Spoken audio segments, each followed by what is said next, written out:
আসসালামু আলাইকুম। আশা করি সবাই ভালো আছেন। আজকে নিয়ে আসলাম আটার তৈরি বিস্কুট। এটা চুলাই বানানো যায় খুব সহজেই। এভাবে বানালে এটা খেতে খুবই মজা। কথা না বাড়িয়ে চলে যাব মূল উপকরণে। এখানে আমি 1 কাপ আটা নিয়েছি। আপনারা চাইলে ময়দা নিতেও পারবেন। আর আধা কাপ পরিমাণ চিনি নিয়েছি। এটা আমি ব্লেন্ডারে গুঁড়া করে নিয়েছি। 2 চামচ পরিমাণ গুঁড়া দুধ দিয়ে দিলাম। আধা চা চামচ পরিমাণ বেকিং পাউডার, আপনারা চাইলে খাওয়ার সোডাও দিতে পারবেন। আর দিয়ে দিলাম পরিমাণ মতো লবণ। খুব ভালোভাবে মিশিয়ে নিলাম। আর দিয়ে দিলাম আধা কাপ পরিমাণ তেল। এখানে আমি কোনো পানি ব্যবহার করব না। তেলের সাথেই ভালো করে সব উপকরণগুলো মিশিয়ে নিব। একটা ডো তৈরি করে নিব। দেখতেই পাচ্ছেন কিভাবে মাখাচ্ছি। এটা যত মাখাবো তত বিস্কুটটা ভালো হবে, ভেঙে যাবে না। খুব ভালোভাবে মেখে নিলাম। দেখছেন ডোটা আমার এরকম হবে। তো একটা থালায় তেল দিয়ে দিলাম। এটার ভিতর আমি বিস্কুটগুলো ভাপে দিব। একটা বিস্কুট বানিয়ে দেখাচ্ছি। 2 হাতে তালুর সাহায্যে বিস্কুটগুলো বানিয়ে নিলাম। একটা বানানো হয়ে গেছে।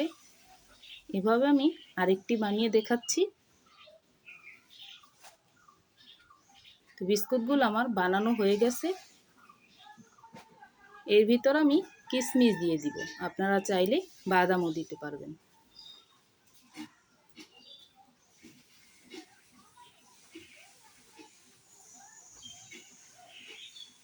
কিশমিশগুলো আমি সব বিস্কুটের উপরে দিয়ে দিলাম।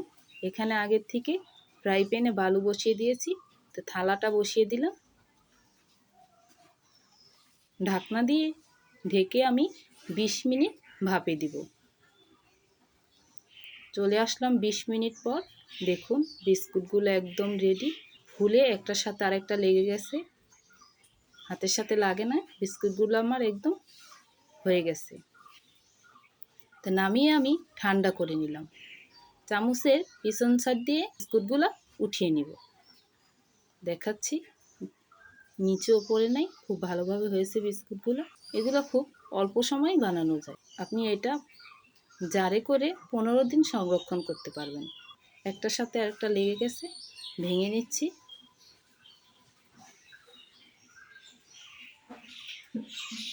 একটা আমি ভেঙে দেখাচ্ছি।